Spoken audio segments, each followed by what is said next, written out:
warahmatullahi wabarakatuh. Hari Minggu berjalan santai menuju pusat kota Kediri. Sebelum pemaparan panjang kali lebar saya mulai, izinkan saya memperkenalkan diri. Perkenalkan, saya Lailatul Sarifah, NIM 2008-1030-1072 dari kelas Analisis Keuangan B. Di sini saya akan melakukan analisis laporan keuangan PT Adaro Energi Tbk. Sebelumnya saya akan memperkenalkan terlebih dahulu tentang PT Adaro Energi Tbk secara singkat, padat, dan jelas. Oke, tak perlu lama-lama lagi, langsung saja. Adaro Energi adalah perusahaan energi yang terintegrasi secara vertikal di Indonesia dengan bisnis di sektor batubara, energi, utilitas, dan infrastruktur pendukung. Adaro Energi didirikan pada tanggal 26 Agustus 2004 yang memiliki model bisnis terintegrasi yang terdiri dari 8 pilar, yakni Adaro Mining, Adaro Service, Adaro Logistik, Adaro Power, Adaro Land, Adaro Water, Adaro Capital, dan Adaro Foundation. Lini usaha dari Adaro Energi diantaranya yaitu perdagangan, jasa, industri, pengangkutan, perbengkelan, pertambangan, dan pembangunan. Lokasi utama tambang Adaro Energi terletak di Kalimantan Selatan, tempat ditambangnya envirocoal, batu bara terkenal dengan kadar polutan yang rendah. Nah, selanjutnya dari laporan keuangan Adaro Energi Tbk dalam rentang waktu 5 tahun, dari tahun 2016 sampai 2020, akan saya analisis dari segi profitabilitas, yang akan saya bandingkan dengan profitabilitas PT Harum Energi Tbk, karena bergerak di sektor yang sama, yaitu energi, dan di subsektor yang sama pula, yaitu produksi batubara. Untuk penjelasan lebih lanjut, jadilah. Berdasarkan perhitungan gross profit margin dalam rentang waktu 5 tahun, PT Adaro dan PT Harum sama-sama cenderung mengalami penurunan dalam kemampuan mengelola beban pokok penjualan dengan efisien untuk menghasilkan laba kotor yang tinggi.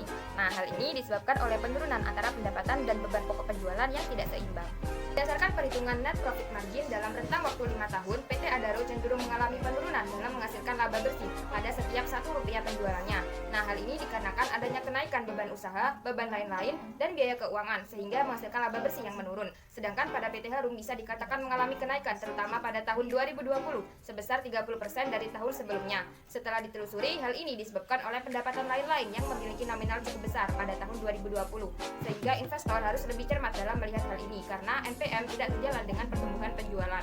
Dalam perhitungan rasio operating profit margin ini, PT Adaro mengalami penurunan akibat menurunnya laba operasi, dan penurunan tertinggi itu terjadi di tahun 2020, di mana mencapai angka 11% yang disebabkan oleh pandemi COVID-19 yang berdampak pada operasional PT Adaro, sehingga laba operasi dan penjualannya sama-sama menurun. Sedangkan pada PT Harum justru mengalami kenaikan meskipun pada tahun 2019 mengalami penurunan akibat adanya pandemi COVID-19.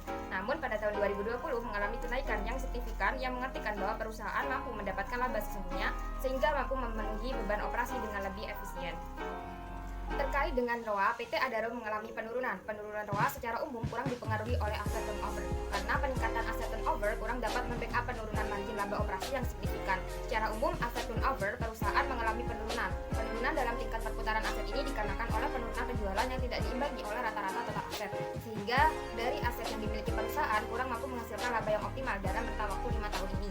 Sedangkan pada PT Harum terbilang bahwa perusahaan mampu mengelola atau memanfaatkan aset untuk memperoleh laba dengan baik, walaupun memang terjadi penurunan pada tahun 2019 yang diakibatkan oleh penurunan jumlah aset yang dimiliki karena efek dari pandemi COVID-19.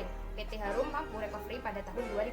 Terkait dengan ROE, PT Adaro mengalami penurunan. Penurunan ini juga sejalan dengan penurunan ROA, yang artinya antara ROA dan ROE perusahaan sejalan perkembangannya. Dari penurunan ini bisa disimpulkan bahwa modal yang digunakan oleh perusahaan dalam kegiatan operasionalnya kurang bisa menghasilkan laba dengan optimal.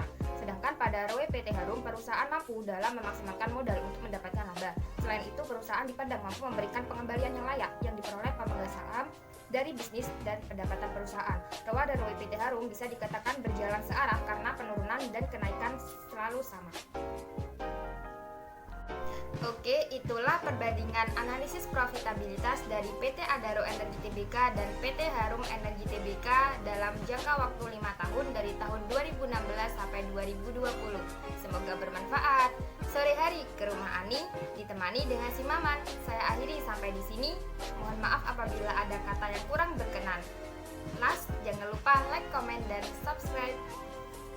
Sekian dan terima kasih. Wassalamualaikum warahmatullahi wabarakatuh.